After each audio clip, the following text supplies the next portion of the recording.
I'll see you all in hell, Julie. Remember that. Every one of you, I'll see you in hell.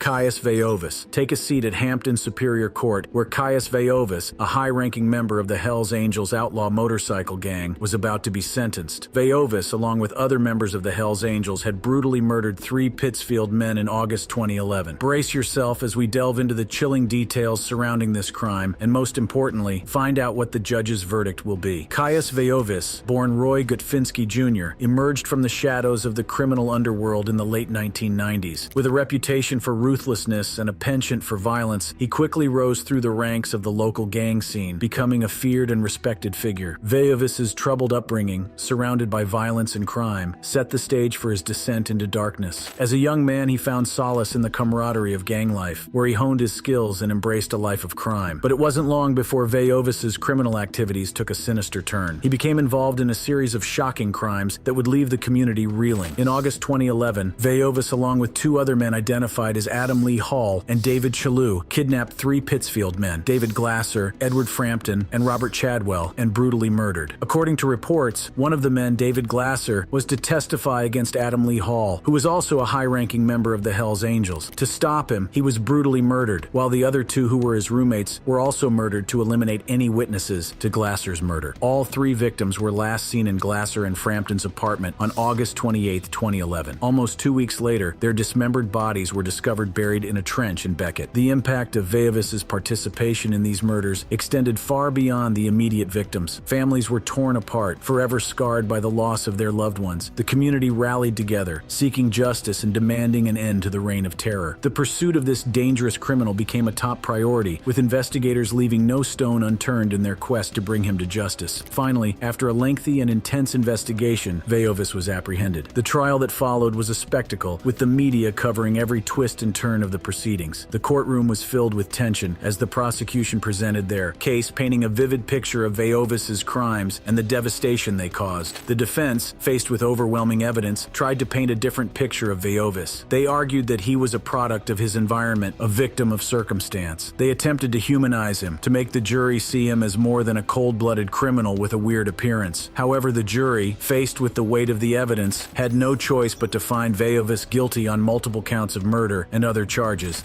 You upon your oath say the defendant is guilty of murder in the first degree. So say you, Mr. Foreperson. Was this the verdict of the jury? And then came the moment of truth. The judge, with a stern expression, delivered the sentence: 3 consecutive life terms. It was clear that Veiovis had no intention of ever changing his ways or seeking redemption. His reaction to the sentencing only solidified his reputation as a cold-blooded criminal, unrepentant and beyond redemption. My hand was not in this, and I will not let this man sell me my own hide at the price of my integrity. But I'd rather spend the rest of my life in prison and be able to face myself in the mirror at the end of the day and make that kind of deal. The impact of Veiovis's crimes on the community cannot be overstated. The scars left by his reign of terror will forever serve as a reminder of the darkness that can lurk within the human soul.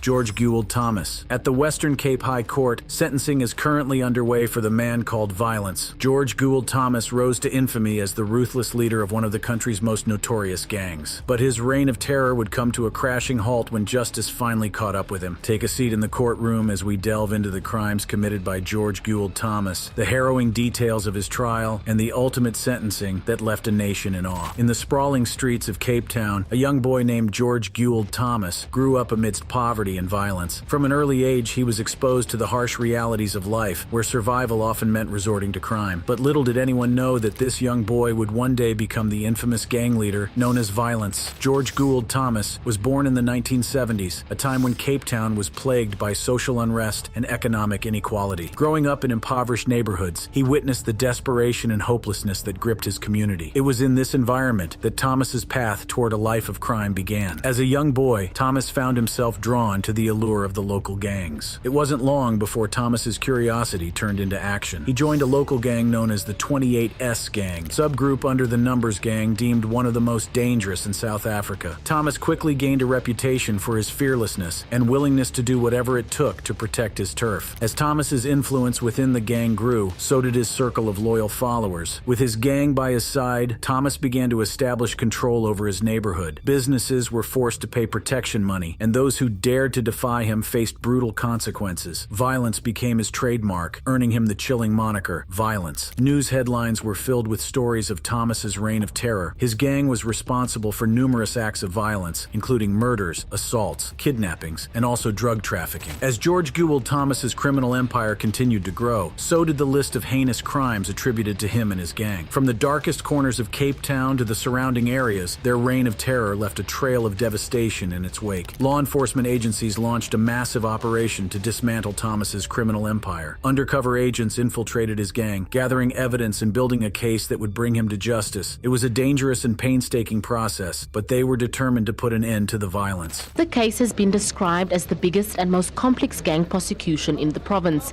During the trial, 6 state witnesses were murdered, allegedly on Thomas's instructions while he was incarcerated. Finally, the day of reckoning arrived. George Gould Thomas stood trial for his crimes, facing a litany of charges that included murder, assault, and racketeering. The courtroom was filled with tension as the prosecution presented a mountain of evidence against him. After weeks of intense courtroom proceedings, the jury retired to deliberate. Finally, the moment arrived. The jury returned with their verdict, guilty of 57 out of over 150 charges.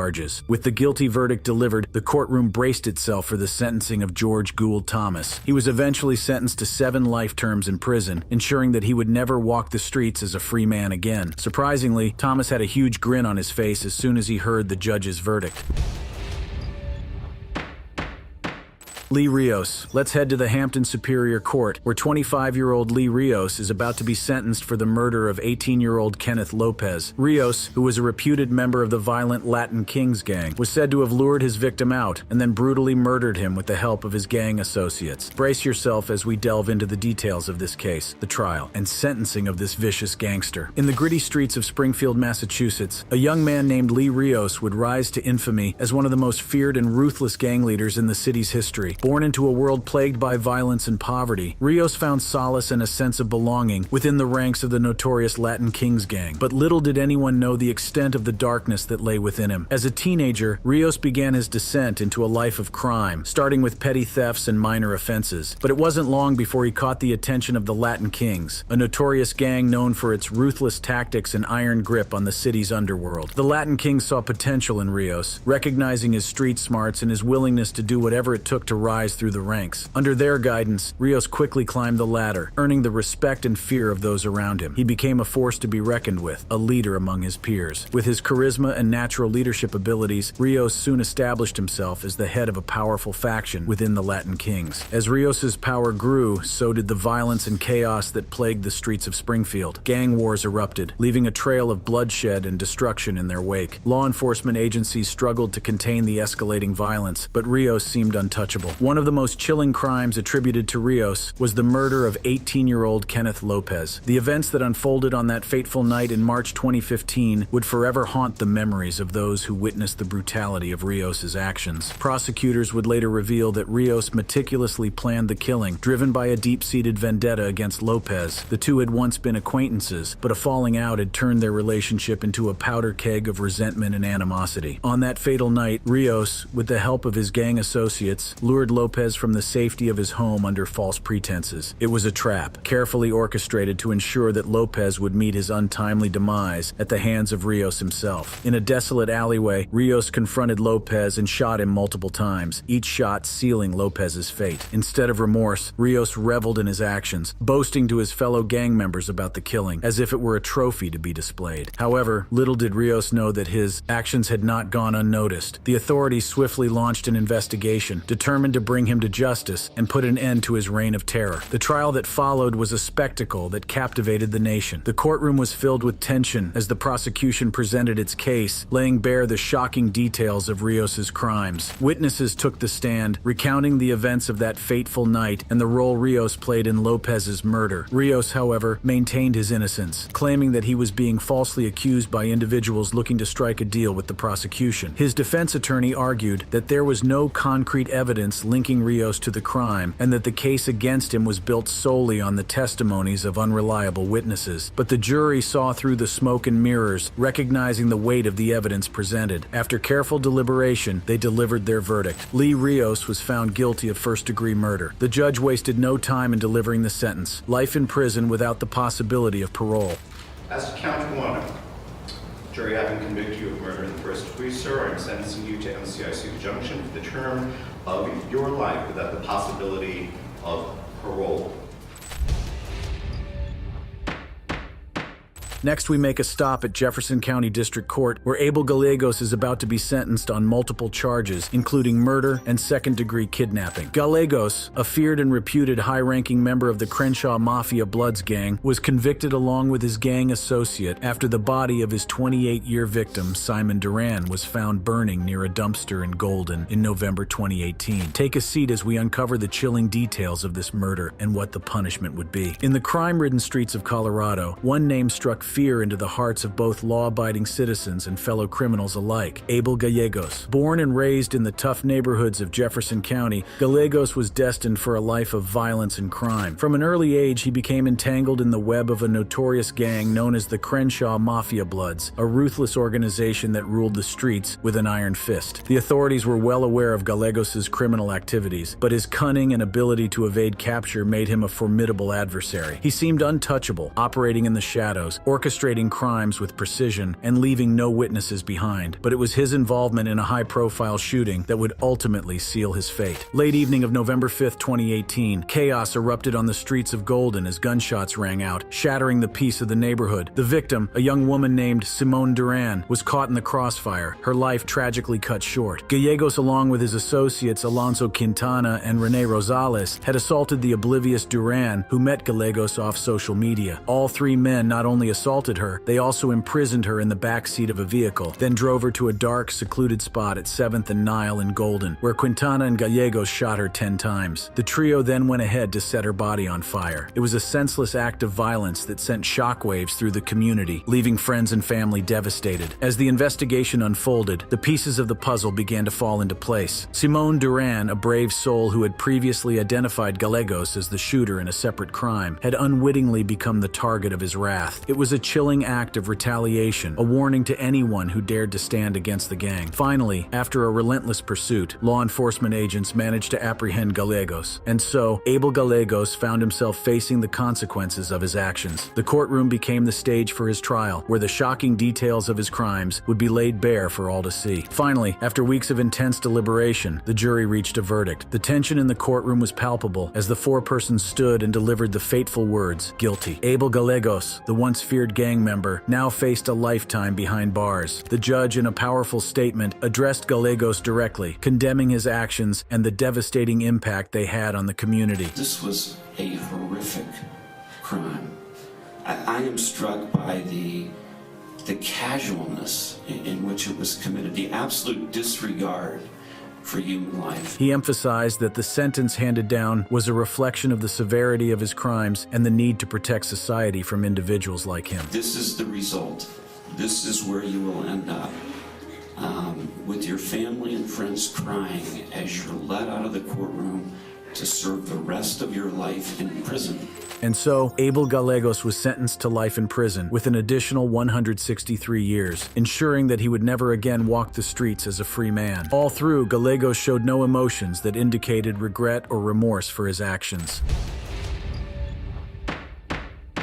At Hampton Superior Court Adam Hall, a Berkshire County Hells Angels motorcycle gang leader is about to be sentenced. Adam Lee Hall was convicted in a triple murder case, along with 3 other members of the club. After 3 men were kidnapped and dismembered, following his order. Sit back and brace yourself for a roller coaster of emotions as we uncover the dark secrets and heinous crimes that led to this shocking turn of events and what the court's verdict will be. Adam Lee Hall, a name that would soon strike fear into the hearts of many, was born and raised in the small town of Peru, Massachusetts. Growing up, he was known for his rebellious nature and a penchant for trouble. As a young man, Hall found solace and a sense of belonging within the Hells Angels, a group notorious for their criminal activities and fierce loyalty to their brotherhood. The Hells Angels is a well-known outlaw motorcycle gang. Its name is a testament to its reputation, as it sends shivers down the spines of law enforcement agencies and citizens alike. This infamous motorcycle club, founded in California in the 1940s, quickly gained a reputation for its rebellious spirit, criminal enterprise, Enterprises and its all-too-famous emblem, the winged skull. Over the years, the Hells Angels expanded their influence, establishing chapters across the United States and even internationally. It was within this world of danger and intrigue that Adam Lee Hall would rise through the ranks, eventually becoming a top-ranking member of a Western Massachusetts chapter. Hall's ascent to power was not without its fair share of bloodshed and criminal activities. He was well known as a ruthless enforcer who was willing to do whatever it took to protect himself as well as the interest of his chapter. For Hall, the ways of the Hells Angels became his way of life. He embraced the outlaw lifestyle, reveling in the power and notoriety that came with being a Hells Angels leader. However, what brought Adam Lee Hall to public attention was his role in a set of murders that rocked the entire nation when the news first got out. It all started on July 21, 2009, when Adam Lee Hall purportedly lured and beat up David Glasser with a baseball bat after accusing him of stealing a car part. In retaliation, Glasser reported the case to the authorities, and on July 23, 2009, the Berkshire County Drug Task Force arrested Hall on drug, gun, and assault charges after interviews with Glasser and a search of Hall's home. On September 30, 2009, Hall was released from the Berkshire County Jail and House of Correction after paying a $50,000 bond. However, an upcoming trial was set against him following the gun, drug, and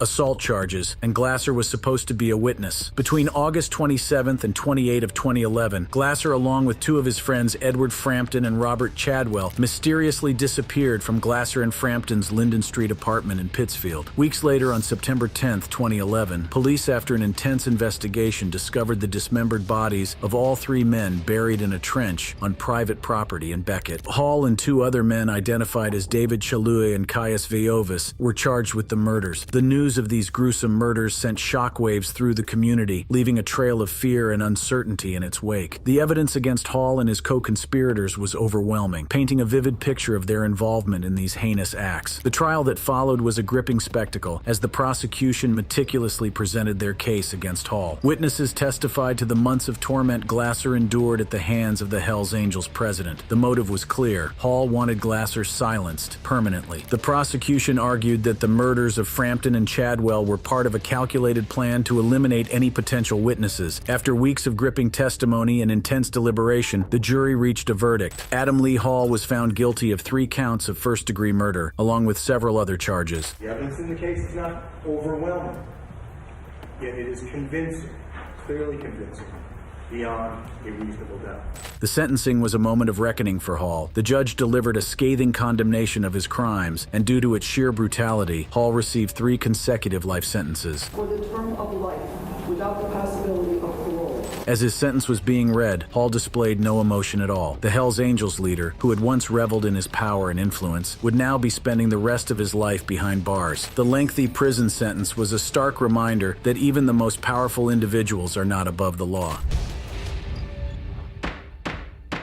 Antonio Davenport. Our final case unfolds at a Durham County courtroom where Antonio Davenport, also known as Lil Tony, was about to be sentenced. The 27-year-old gang leader was to be sentenced following his role in the murder of 9-year-old Zion Person. Take a seat in the courtroom as we explore the rise of Davenport, his involvement with the 8 Trey Gangster Crips, and the tragic events that led to the murder of an innocent child. From an early age, Antonio Davenport found himself enticed by the allure of gang life and the power it promised. It wasn't long before he became a member of the notorious 8 Trey Gangster Crips, a criminal street gang known for their ruthless activities. Davenport, also known by his street name Lil Tony, quickly rose through the ranks of the gang, displaying a natural talent for manipulation and intimidation. With his imposing presence and cunning mind, he commanded respect and instilled fear in those who crossed his path. His involvement with the 8 Trey Gangster Crips gave him a sense of belonging and a platform to exert his dominance. But it wasn't just the allure of power that drew Davenport to the gang. He was also a member of a Durham-based rap music group called 83 Babies, named after the 8 Trey Gangster Crips. Through their music, the group glorified gang life, rapping about the harsh realities of the streets, gun violence, and drug distribution. Davenport's involvement in the rap group further solidified his reputation as a prominent figure within the gang. As Davenport's influence grew, so did the criminal activities of the 8 Trey Gangster Crips. They engaged in a wide range of illegal activities, including drug trafficking, bank fraud, and acts of violence against rival gang members. members. Shootings became a regular occurrence as they sought to establish their dominance in the criminal underworld. However, Davenport's reign of terror would soon face a formidable challenge. In August 2019, rival gang members assaulted him on the streets at South Point Mall in Durham. The rival gang members taunted him, further fueling his thirst for revenge. Davenport, never one to back down from a fight, conspired with fellow gang members, including Derek Lamont Dixon Jr., also known as Smack, to retaliate against their rivals. They were determined to restore their reputation and show the world that they were not to be trifled with. On a fateful evening, Davenport, Dixon, and their accomplices embarked on a mission of vengeance. Armed with deadly weapons, they set out to target an area known to be frequented by rival gang members. They planned to strike fear into the hearts of their enemies and re-establish their dominance. Little did they know that their actions would have devastating consequences. Davenport and his gang members spotted a car that they believed belonged to their intended target. It was a car similar to the one used by the individual with whom Davenport had exchanged threatening Instagram messages. Fueled by rage and a thirst for vengeance, they opened fire on the vehicle, unleashing a hail of bullets. The car carrying innocent passengers was caught in the crossfire. In the chaos and confusion, tragedy struck. 9-year-old Zion Person, who was riding in the car with his aunt and 4 other children, became an unintended victim of the gang warfare. 2 bullets pierced the window next to Zion, striking him in the head and ending his young life in an instant. His 8-year-old cousin, seated next to him, was also injured, struck in the arm by a stray bullet. The scene was one of utter devastation. The senseless violence had claimed the life of an innocent child, forever altering the course of their lives. As the realization of what they had done sank in, Davenport, Dixon, and Magwood fled the scene, leaving behind a trail of destruction and grief. The investigation into the shooting was a race against time. Detectives from the Durham Police Department, in collaboration with the Federal Bureau of Investigation, FBI, and the Durham County Sheriff's Office, worked tirelessly to gather evidence and piece together the events that led to the tragic death of an innocent child. One crucial piece of evidence came from the court-ordered ankle monitor Davenport was wearing. It placed him at the scene of the murder, providing a crucial link between him and the tragic events that unfolded that night. The trial was a harrowing experience for Zion's family, who had to relive the pain of their loss in the courtroom. They sat through the proceedings, their eyes fixed on Davenport, hoping for justice to be served. After a grueling trial, the jury delivered their verdict. Antonio Davenport was found guilty of 1 count of violent crime, specifically murder, in aid of racketeering. The weight of his actions and the devastating consequences they had on an innocent child's life were undeniable. But the trial was not the end of the story. Davenport's sentencing would determine the punishment he would face for his heinous crimes. The judge, taking into account the severity of the offense and the impact it had on the community, handed down a sentence that would ensure Davenport would never walk free again. Antonio Davenport, the gang leader who had once reveled in his power and dominance, was sentenced to life in prison. The judge's decision sent a clear message that such senseless acts of violence would not be tolerated. Davenport displayed no emotions as he sat in the courtroom listening to his sentence. And that brings us to the end of this shocking video on gang leaders reacting to life sentences. Their stories serve as a chilling reminder of the darkness that can lurk within the human soul, but also of the power of justice, community, and the indomitable human spirit. For more fascinating videos like this, click on the cards showing on your screens and I'll be waiting.